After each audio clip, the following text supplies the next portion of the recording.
All right, let's dive into a really beautiful story today.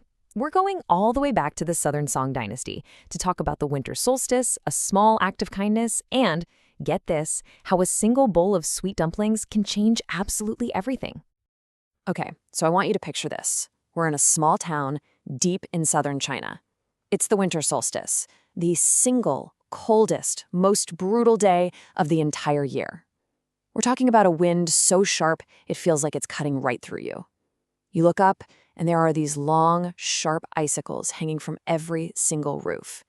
It's just a day of deep, deep cold. But here's what's so interesting about this day, the winter solstice, or Dongji. It's this total paradox, right? It's the coldest, darkest day of the year, but it's also a massive celebration. They actually call it the Minor New Year because it's a turning point. It's this promise that, okay, after this one super long night, the light and the warmth, what's known as the yang energy is finally going to start coming back.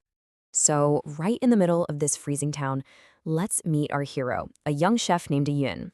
He's this really talented guy who runs a small shop, 3 Yin Sweets. And let me tell you, he is famous. People come from all over for one thing, his Tangyuan. These soft, sweet, sesame-filled dumplings, they are just incredible. Okay, so the day's winding down, he's serving his last few customers, and you can see everyone is just rushing to get home and celebrate. Yuan, he's thinking the same thing. He's just dreaming of closing up shop, getting home, and having a nice warm bowl of his own tangyan with his mom. You know, it's the perfect way to celebrate the festival. So the streets are pretty much empty now. The last bit of daylight is gone, and that cold, man, it is just settling in, getting even deeper. Ayuan's right there, about to slide his wooden door shut for the night. But then he looks across the street, and he sees something that just stops him dead in his tracks. There, huddled up against a wall, is this tiny, frail, elderly woman. And you can just tell immediately how desperate things are for her. Her clothes are so thin, totally falling apart. No way they're enough for this kind of weather. She's shivering, like uncontrollably. And next to her, an empty bamboo basket. It's heartbreaking. She has absolutely nothing. So now Ayuan has this real conflict, right? I mean, tradition is clear. On the winter solstice, you shut your door, you keep the cold out, and you focus on your family. That's the rule. But his heart, his conscience, it's telling him something else. How could he possibly go home and enjoy a warm meal with his mother, knowing that woman might literally freeze to death out there? You know what? He doesn't even think about it for long. The warmth in his own heart just completely overpowers the cold, hard logic of tradition. And just like that, Awan shoves his shop door wide open again and steps right back out into that freezing wind. And he doesn't waste a second. His actions are so quick and sure. First, he brings warmth from the outside. He grabs one of his own coats and just drapes it over her shivering shoulders.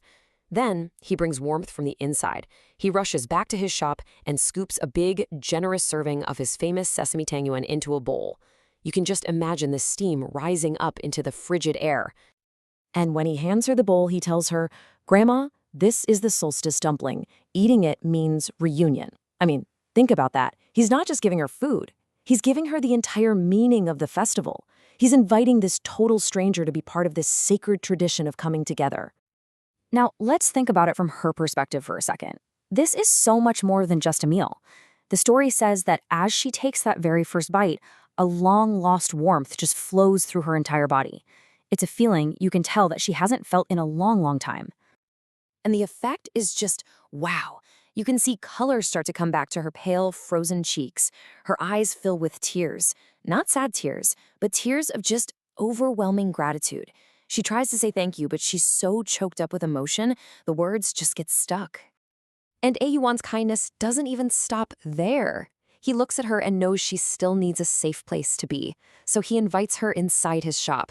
He gets a little stove going in the corner and gives her a warm, safe place to sleep for the night, finally out of that deadly cold. So the next morning, Ayuan wakes up, and she's gone. She must have slipped out super quietly before the sun even came up. But she didn't just disappear. Right where she was sleeping, he finds a single clean copper coin. It was probably every last thing she had in the world. It was her way of holding on to her dignity and, of course, showing how deeply thankful she was. Okay, and this is the real heart of the story. That night, A1 had this huge aha moment about the whole idea of the return of yang, Yang Laifu. He realized it's not just about passively waiting for the sun to return. The true meaning is about creating that warmth yourself, for others. His simple act of kindness, that was the yang. That was the light that showed up for that woman in her absolute darkest moment. And this is where you see how kindness just ripples outward. After that night, A1's business didn't just do well, it thrived. His story got around town, and people started saying that his Tangyuan tasted different now. They said it wasn't just filled with sweet sesame anymore, but with this kind of heartwarming good fortune. It became a local legend. So this story really leaves us with a pretty powerful question to think about, doesn't it? When we find ourselves, or someone else, in one of those cold, dark moments, what kind of warmth can we ignite? What small thing can we do to become that yang, to be that little bit of light that arrives even before the sun does?